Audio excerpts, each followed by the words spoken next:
doctor Henry Castillo, psicólogo neurocientífico, está con nosotros y con él estaremos hablando hoy de los niños superdotados. Vayan preparando sus preguntas, las consultas, marcando la línea 232-5167, también a través del Facebook.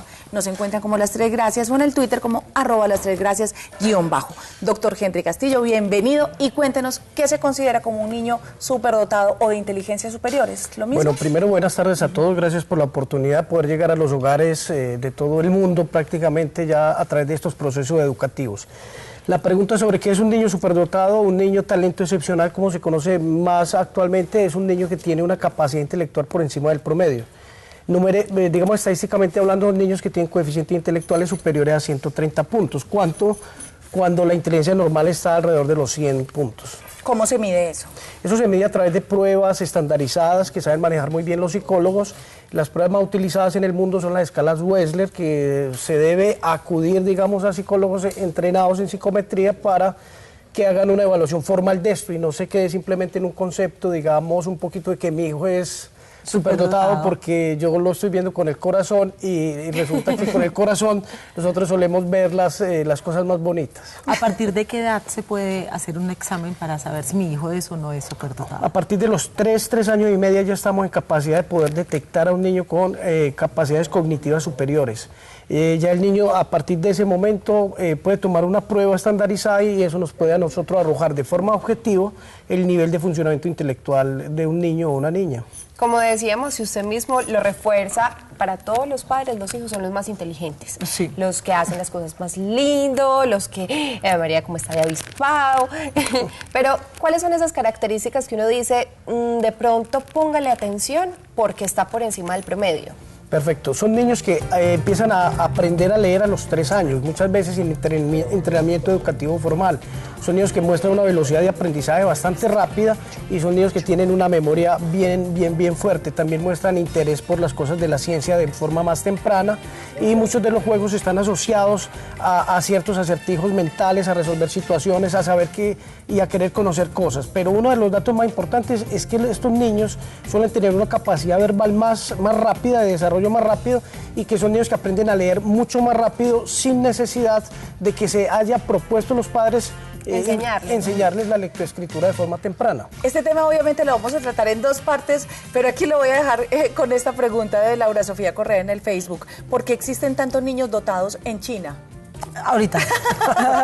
¿Será verdad? Porque es que si son más de 1000, pues tiene que haber más población.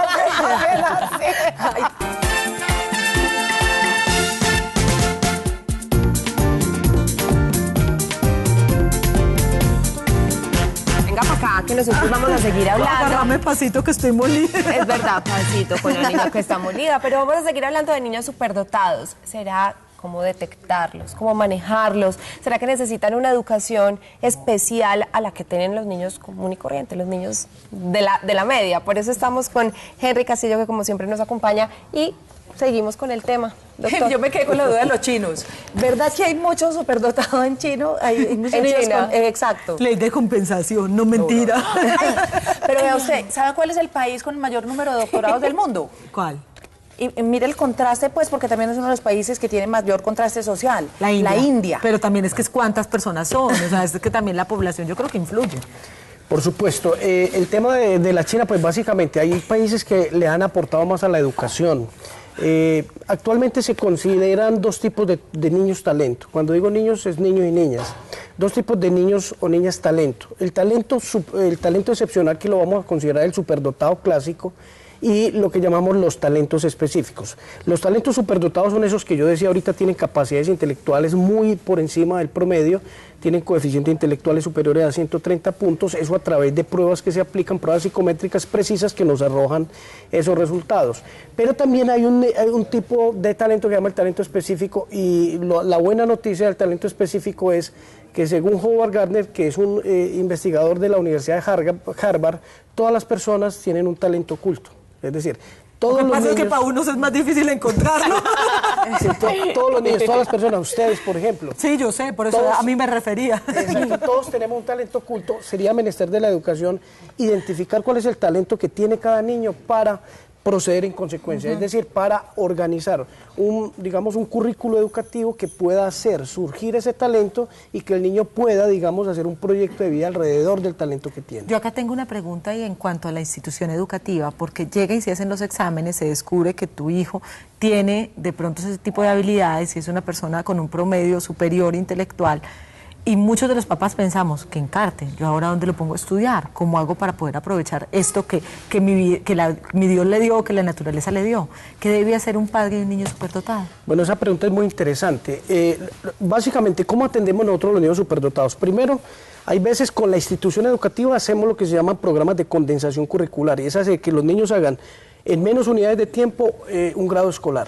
Lo segundo tiene que ver con programas de enriquecimiento. Los programas de enriquecimiento son programas alternos a la misma jornada académica para que los niños, a través de actividades extracurriculares o extraescolares, puedan desarrollar toda esa capacidad intelectual que tienen. Lo tercero se llaman procesos de agrupamiento, que hay algunas personas que no les gusta, y es tratar de crear grupos especiales de niños con capacidades intelectuales superiores para que entre ellos se vayan mutuamente, digamos, ayudando. Y hay otro programa que se utiliza con ellos, que es el de profundización.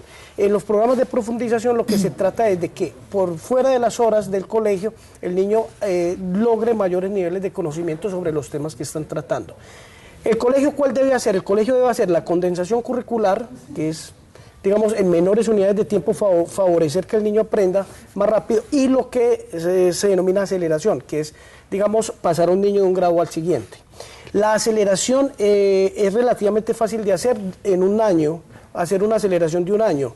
Ya para acelerar más de un año, digamos, cuando promueven automáticamente un niño porque está por encima del promedio de su grado. Pero entonces entra a un salón de niños que son mucho mayores que ellos. Entonces él va a un grado más, un grado es relativamente fácil de acelerar, pero cuando se trata de dos o más, se requiere que se haga una muy buena evaluación emocional, porque estos niños tienen desafortunadamente un fenómeno que se llama desincronía, que consiste en que, si bien es cierto, son muy desarrollados intelectualmente, emocionalmente no. Son niños de su edad. Son niños de su edad cronológica. Entonces, cuando tú aceleras, el niño cognitivamente puede con el grado siguiente, pero emocionalmente se desfasa. Esto creo que entra como dentro de la pregunta que hace una de nuestras televidentes, que ella nos cuenta que tiene un hijo de 12 años y, escuchando las características que usted mencionaba, encaja en ellas, pero quisiera saber en la parte de la personalidad qué los caracteriza, si son mal geniados, si son egocéntricos, eso por una parte. De otro lado, otra televidente también pregunta que tiene un niño de 18 meses y en los controles médicos ha demostrado estar por encima del desarrollo intelectual y verbal acorde a su edad, si debería incentivarlo o qué debería hacer. Bueno, respecto, digamos, a la primera consulta con relación del niño de 12 años, los niños con talento excepcional o superdotados tienen ciertas características, son socialmente más aislados. Esa es una característica clara. Motrizmente no suelen ser los mejores. Ay, bueno, no suelen gustar. No suelen gustar mucho de los deportes, digamos, tradicionales que le gustan a todos los demás niños, y emocionalmente hay veces suelen ser también niños un poco tímidos, un poco retraídos. Ah, te salvaste. Pueden ser características que digamos, de personalidad que coexisten con la presencia del talento excepcional, ¿cierto? Y en la madre que nos hace la consulta sobre los niños, el niño que tiene 18 meses, pues es todavía muy temprano, digamos, para saberlo. Yo le sugeriría que siga el proceso normal, que siga el proceso natural. Y hay también un fenómeno que yo quisiera decirle a los padres, y es que hay que diferenciar el niño sobreestimulado del niño talento excepcional. Hay padres que cogen los niños y empiezan a meterles en actividades extracurriculares y extraescolares, entonces el niño va el lunes a canto gregoriano, el martes a piano, el miércoles a no sé qué. Esos pobres niños terminan reventados, terminan agotados. Un niño tiene que vivir una vida normal, ¿cierto? Una vida que... Incluso yo me acuerdo, hasta en Don Francisco y de todo han salido niños que tienen 3 añitos, ni siquiera saben hablar bien, pero resulta que los papás le enseñaron todas las capitales del mundo, el color de todas las banderas, etcétera, etcétera. Entonces los muchachitos repiten como loros. Eso no significa que sean superdotados. Ese es un niño sobreestimulado, no superdotado. Por ejemplo, cuando hay un niño talento para la música, aunque nunca haya estado en clases digamos, de piano, el niño en pocas semanas va a despuntar. Y otro que, digamos, ya toca el piano porque está sobreestimulado, va a llegar a un tope en donde no va a mostrar más nivel de desarrollo. Ahí yo quiero preguntar algo, y es, ya hablamos cómo manejarlo dentro de las instituciones educativas, pero uno como padre, Si bien en cualquiera de las circunstancias, ¿cómo manejar si yo tengo un hijo que veo que está por encima del promedio? Y no solo eso, sino cómo evitar la sobreestimulación y encontrar, no si ese talento escondido que todos los seres humanos tenemos. No, y el tema del ego, que me parece complicadísimo también, porque cuando le están diciendo constantemente al Todo el niño, día le están es que es diciendo muy que es el inteligente, mejor, es que es el más sí. inteligente, es que no sé qué, entonces llegan sobradorcísimos. Llegan y dicen, yo me las Además, sé todas. le empiezan a No. caer gordos esos niños. No, y no solo eso, sino que después empiezan con problemas con la frustración, porque claro, Cualquier llegan a la cosa, calle, a la vida siempre va a haber normal, gente más no son inteligente que capaces uno. de alcanzar ciertas metas, van a haber personas más inteligentes que él, va a decir, pero ¿cómo así si mi mamá toda la vida me dijo que yo era el mejor y el más inteligente? ¿Qué Mi pasó? mamá me dijo. Sí, efectivamente son niños que no desarrollan muy bien la tolerancia a la frustración, porque son niños que obviamente por sus características de intelectualidad tienen menores confrontaciones con el fracaso. Eso es una característica importante. Lo segundo es que los niños deben ser tratados comunes y corrientes, con las condiciones comunes y corrientes. Además, lo decía Gardner, ser, digamos, superdotado no te garantiza éxito en la vida, porque el éxito en la vida implica también unas competencias más de carácter emocional y comportamental diferentes, como saber trabajar en equipo, saber tolerar la frustración, saber tener muy buenas habilidades sociales, habilidades de liderazgo. Es decir, la vida diaria pide cosas que van más allá de las habilidades intelectuales. Porque algunas personas que después, a través de la historia, han sido considerados genios, en algún momento durante su proceso educativo se les consideró algunos autistas, Locos, sí. algunos locos, algunos con retraso. Es muy importante. Albert Einstein, cuando estaba de 8 años, si uno lee su autobiografía, el profesor decía a los 8 años que Albert Einstein era un niño retraído, lentico para las matemáticas, que no era muy inteligentico, que había que tratar de apoyarlo mucho. Eso lo decía el profesor de Albert Einstein cuando él tenía 8 años. Eso simplemente lo que refleja es la asimetría de un sistema educativo que en donde se ha sobrevalorado el funcionamiento del hemisferio izquierdo y se ha infravalorado el hemisferio derecho. El hemisferio derecho es el encargado de la parte de la creatividad, es encargado del pensamiento flexible, de la parte emocional y todo lo demás. Hoy día, por ejemplo, la sociedad valora mucho un hemisferio derecho. Anteriormente en la escuela que se valoraba, que el muchacho supiera matemáticas, supiera lingüística y listo, lo demás era relleno, pero hoy día no. Hoy día las artes escénicas, las artes plásticas, las habilidades sociales, los grandes deportistas, es decir, son más personas de hemisferio derecho que la educación en su momento no reconoció. Muchos genios, obviamente, como caen en un sistema educativo que no reconoce la diferencia, que no están diseñados para atender la diversidad cognitiva ni educativa, son colegios en donde estos niños van a fracasar. Desafortunadamente, digamos, nuestro sistema educativo sigue siendo lento en esto, desafortunadamente. Entonces tenemos que, todo el tiempo yo atiendo familias en donde el niño se ha convertido en un problema, porque en el colegio no lo entienden, la profesora dice que ese niño es un niño que genera ruido, hay veces los confunden con niños o hiperactivos o niños desmotivados, y todo ese tipo de situaciones conducen a que el niño incluso tenga más riesgo para fracasar académicamente. Doctor, ¿qué relación puede tener el tema, digamos, de la genialidad con el autismo? Frecuentemente escuchamos y conocemos historias de niños que han sido diagnosticados con autismo, pero que desarrollan unas habilidades como extraordinarias, ¿no? Como la capacidad, mapas, por ejemplo, de solamente ver durante 10 segundos un paisaje, después lo dibujan exactamente igual, o resuelven pues problemas matemáticos complicadísimos. ¿Hay alguna relación y se está hablando de lo mismo? Sí, técnicamente a esos niños se les conoce con el nombre de doble excepcionales. O sea, que tienen una discapacidad y que en la discapacidad coexiste una habilidad por encima del promedio. Si lo quieren investigar, se llama, en la literatura se llama síndrome de Savant, terminado en T. Los niños con síndrome de Savant o adultos son niños en donde coexiste una discapacidad mental, digamos un retardo, pero adicionalmente coexiste en ellos una capacidad muy por encima del promedio, sea matemática, de memoria o para la parte del dibujo. También se ha encontrado algunos en la música, algunos pianistas que pueden reproducir una pieza musical con solo escucharlo una vez. Complejísima además. Y algunos estudios que se han hecho con resonancia, con estimulación magnética transcraneal han mostrado que si uno, digamos, congela un poco el funcionamiento del hemisferio izquierdo, se dispara la creatividad del derecho. ¿sí? Es como si el hemisferio izquierdo de alguna manera limitara la potencialidad que tiene el hemisferio derecho. Hay personas que luego de una lesión cerebral pueden mostrar ese tipo de características. Terminan hablando idiomas, a mí me pasó de Sí, uno que se termina cayó de con un una- quinto piso y cuando se despertó como a los 3 meses de estar pues en un coma profundo, un quinto piso, se levantó hablando en latín, o sea, y solo hablaba en latín, y así duró como 6 meses, ese tipo de cosas pasan. Aquí hay una televidente que pregunta, no sé si podría tener relación también con el tema de hoy, nos cuenta que su hijo tiene 8 años y no habla, solamente dice papá y mamá, que el comportamiento de él es en general normal, y en ese momento no lo quieren recibir en ninguna institución o colegio. ¿Podría ser un niño genio o superdotado?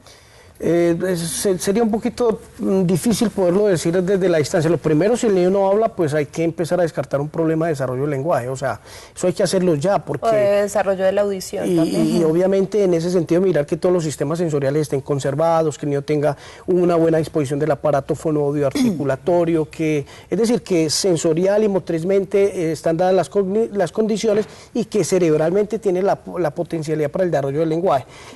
O sea, yo acudiría rápidamente de pronto a un terapista de lenguaje, un fonoaudiólogo, para que me evalúe eso, o a un otorrino, ¿sí? Ahorita Vaya donde podríamos un poner pediatra también, que ya la regula. de pronto, instituciones que les ayuden a los televidentes también como a evaluar, a diagnosticar y a ubicar a los niños, porque aquí hay otra que nos cuenta que el niño tiene un coeficiente de 130, tiene 9 años y no ha encontrado un colegio que lo acepte y lo ayude. Hay un colegio aquí que usa el método Merani, menciona ella, pero es muy costoso para ella. No sé si se sabe de pronto de algunas otras opciones que puedan... Eso nos lleva, el doctor Henry Castillo estuvo trabajando en un programa que tenía en una época una de las alcaldías, pero desafortunadamente al cambiar el gobierno se acabó este programa de gobierno, y me parece muy importante porque no sé si en este momento exista dentro de algún sistema de gobierno algo que ayude y cobije a los padres que tienen niños con estos talentos. Sí, mira, yo estoy trabajando durante 3 años con un programa que se llamaba Talentos, que atendía, detectaba, atendía y acompañaba a los colegios y a los padres en el desarrollo de estos niños con habilidades intelectuales superiores. El programa duró 3 años, atendimos 350 niños más o menos. Era una cosa muy linda porque en las pruebas del IFES, cuando ya eran grandes, esos niños siempre estaban en los 10 primeros lugares a nivel país. Sí, esos niños terminamos vinculándolos a semilleros de las universidades públicas de acá de la ciudad, y hoy día son grandes personajes en el campo donde están ubicados. Desafortunadamente, nosotros en la ciudad y en el país no contamos de pronto con una institución con sistemas educativos públicos que digamos que estén a nivel público, que estén dispuestos y profesores capacitados como para poder atender este tipo de poblaciones. Sin embargo, a las instituciones están mostrando últimamente una flexibilidad como para generar lo que se llama las adecuaciones curriculares que estos niños requieren, porque por un decreto que es el 2082, estos niños corresponden a niños con necesidades educativas especiales y por tanto deben tener adecuaciones curriculares, adaptaciones escolares y apoyos para poder, digamos, sobrevivir en los sistemas curriculares actuales. Ahí les queda la incertidumbre y les queda la preguntica, porque de verdad puede que existan muchos colegios privados que tratan este tipo de personas, pero cuando vamos a la parte pública y ya de pronto no hay espacios que estén capacitados para recibir personas sobre el promedio. Y usted se imagina si nosotros pudiéramos aprovechar esa materia prima, esas personas que están por encima del promedio, utilizarlas para el bien del país. Delincuentes, yo creo, grandes delincuentes que han sido de Lampa dentro de su promedio de inteligencia han sido de un promedio alto. Mal llevados, obviamente se van por el camino del mal. Entonces aquí sí una pellizquito pues al sistema público, porque es que nosotros podemos cambiar vidas. Y Antioquia la más educada. Doctor Henry, muchísimas gracias por acompañarnos. Gracias a ustedes.